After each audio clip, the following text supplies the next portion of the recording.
Blessed day to you, all my sports to the bone people. Back at it again with another video. Thank you all for tuning in. Hope everybody is doing okay. Hope you're all enjoying your Tuesday. Alright, my people. So, as I make my way here, I am just going to be talking a little bit about the recently concluded West Indies Championship. I mean, since its conclusion, we have had quite a few discussions about different things that happened during this year's staging of the championship. But as I am, making my way through this traffic, I just want to talk about a couple of things. I have a couple of pointers in my brain that I'm just going to talk on as I go along. All right, so just give a listening ear as per usual. Let me know your thoughts in the comment section. Before we get down into all of that though, my people, I want to say a big thank you for the continued support. Thank you to the subscribers. Thank you to the viewers. Thank you for liking the videos, sharing the videos. I mean, I appreciate the love and support, I can feel it, I can see it. I appreciate the love and support. Don't want you all to think that I take it for granted. So, thank you all for the continued support as we continue to talk cricket. All right, so let's get into it now, my people. So we saw a lot of things, many things coming out of this year's staging of the championship, right?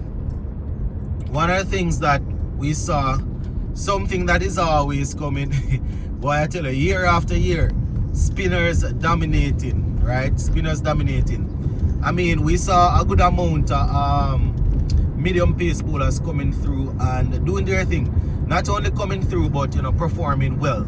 I will talk about a couple of them further down. You understand? But it was once again spinners that did most of the damage. But it was good to see some seamers doing their thing. Talking about those seamers, Jediah Blades, the left arm seamer, he didn't look too bad at all. You understand? I don't want to go out pinpointing out players because I already did my team of the tournament. I went through the top 10 bowlers and the top 10 batsmen for the season. Did all of that already. So but as I make a couple of points in this video, I will probably have to talk on a couple of the players again. So he's one of them that he did his thing. He did his thing. You understand? It was good to see him. Joshua James from out of Trinidad and Tobago, he also did pretty well. You understand? It was good to see him out there doing his thing. You understand? And Lane, Joan Lane, is a player that we have spoken about a couple of times. He also did pretty well. And as I said, it was the spinners that really dominated. But these guys, they went out there and they did some work. Ronaldo Ali Mohammed, he was pretty good. You understand? He was pretty good. I mean, not everybody's going to make it into the West Indies A team that is set to play South Africa A, but I am thinking that these are some of the guys that will probably be on the top of the minds or the top of the list when Darren Sammy and his team, sits down and say, yes, let's take a look at some players that we need to pick. So yeah, I just pointed those players out to say that it was a good little mixture, even though the spinners stood out more. You understand? It was a good mixture. We had the usual Versama Pramal, Kyrie Pierre was pretty good. You understand? Joan Jeremiah, he was pretty good also.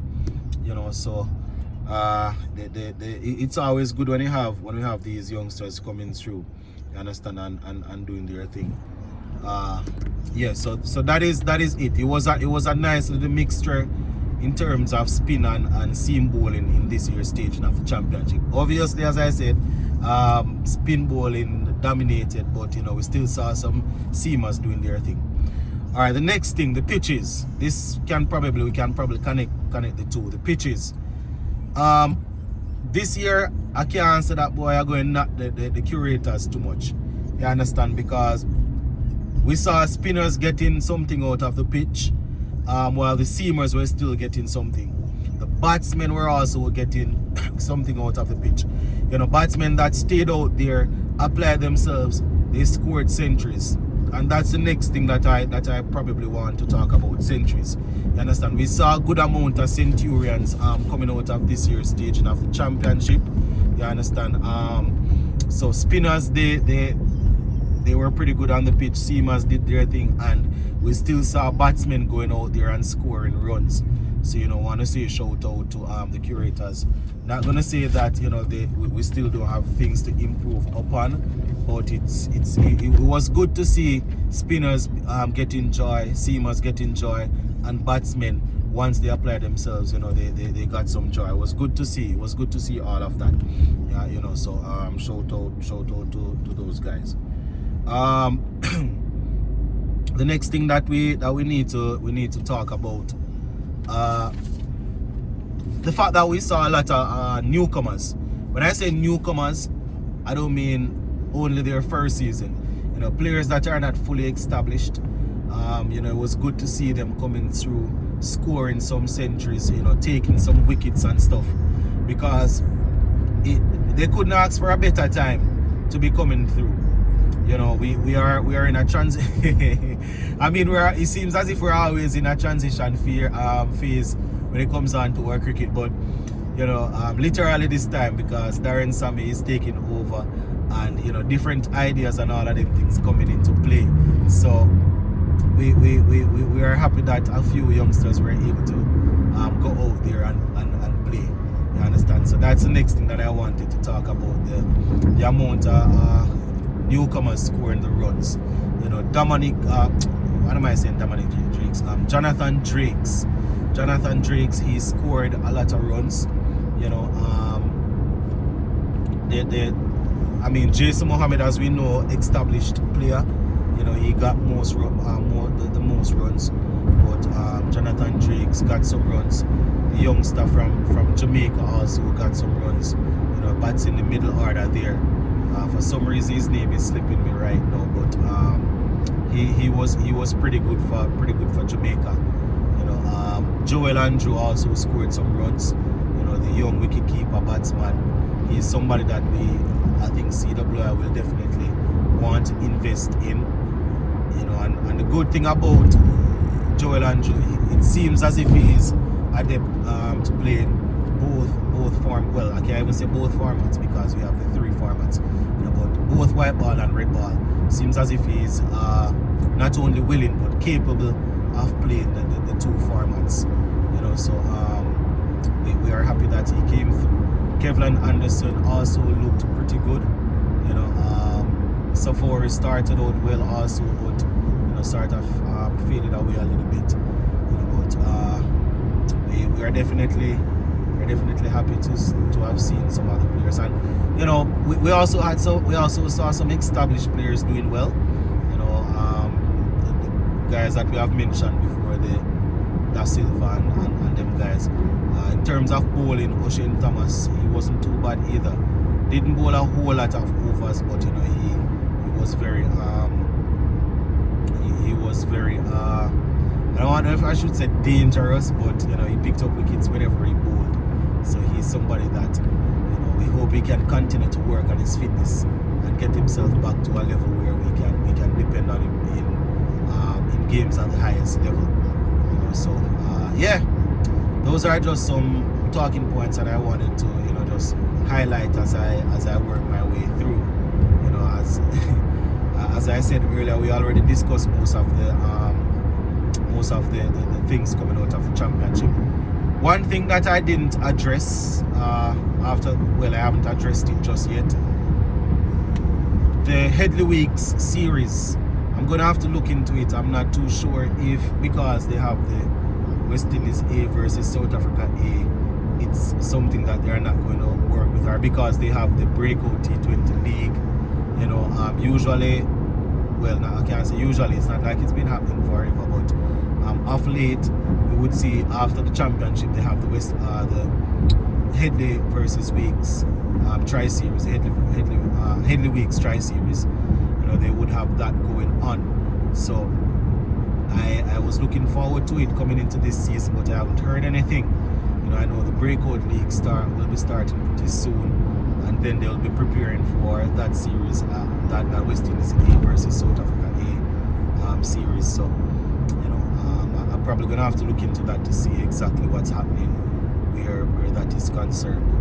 You know, but there are quite a few players that they did enough for us to identify them this year. You understand? Probably they still need another year or two. You know, but I have said it before that our cricket is situated is at a place where you see a couple of people come through that you know that they are talented and you want them to play, you want them to move up and play, but you are still saying to yourself that, you know, 1 or 2 seasons at the regional level probably won't get them prepared enough for the highest level. So you're probably saying to yourself, you know, we don't want to put them up there and then they get run through, you understand, and things like that. But we still have to balance it. We still have to look at it that we have players that they haven't been performing for a while. So, you know, when you have guys rising up in the league that you claim that you pick the team from, you know, you still have to give them a look in. You still have to give them an opportunity to show that, you know, they are ready, even though personally you might think that they need more time. You know, the fact that they would have probably scored some runs in 1 or 2 seasons. It's just where our cricket is. You know, ideally you want people to stay and make runs and get their average up, but in order to score a lot of runs and make average, these guys have to play 6, 7, 8 seasons, which is 6, 7, 8 years, because we don't have a lot of games. You know, they play like 7 games per season, so it's not a whole lot of matches to be played. You know, so when they go out there and play well in 1 or 2 seasons, they probably have to just as my grandmother would say, shut your eyes and just work with it. You know, and see what you can get out of it. But yeah, those are just a couple other things, my people, that I wanted to talk about coming out of the championship. As I have said, you know, we have already touched on most of it. We did a live show after the championship. We have done quite a few videos going through stuff. You know, so I just wanted to highlight the fact that even though the spinners were the leading wicket takers this year again, we still had a couple of guys coming through, a couple of seamers coming through. Well, not a couple, a few seamers coming through that they are probably not whirlwind in terms of their speed, but you know, they didn't do too badly. And the same thing, you know, a couple of batsmen that we hope would have scored a lot of runs this season probably didn't live up to what we were expecting, but we saw a few guys coming through and getting some runs. So it's going to be very interesting to see where Darren Sammy and his team go, you know, goes from here. As I said earlier, I believe in the, not even earlier, I've said this several times on this channel, I believe in the system. You understand? I believe in red ball system. If you want to play red ball cricket, you have to show that you want to play. You know, there's a lot of fitness that goes into this.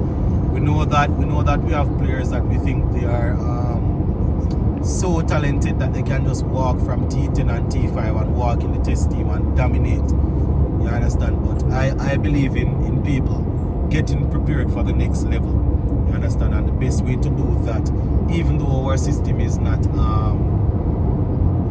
where we would like it, is for them to play some championships. So I've always said that we might not get the sort of performances and the excitement that we want coming out of the championship, but we have to tip our hat to the guys that are playing. You know, they are probably, and it goes without saying, they might walk away from it once they get established. It's just how it is. But you know, while they're doing it, we just have to tip our hats and say, you know, we're happy that we can have some red ball cricket, because believe it or not, this is our foundation. This is the fundamental part of our cricket. You understand? The red ball.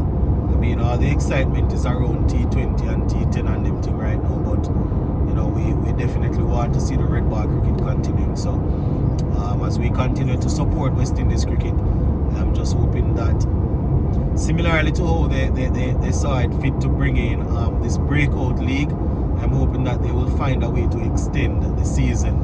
You understand? It might be difficult for some players. Some players might have to leave because they want to go and take part in different leagues and stuff. But personally, I feel that the players need to play more games. You know, I'm gonna have to look at the other first class system.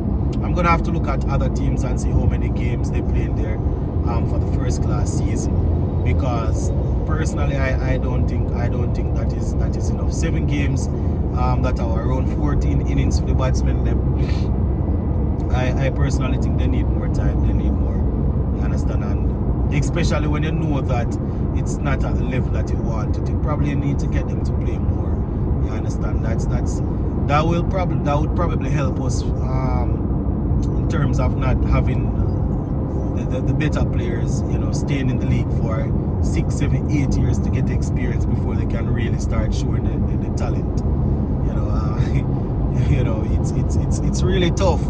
As they would say, it's between a rock and a hard place because we need them to get the experience. But when we see them at the under 19 level, we are saying that, you know, these guys are next in line. But some of them, whether it is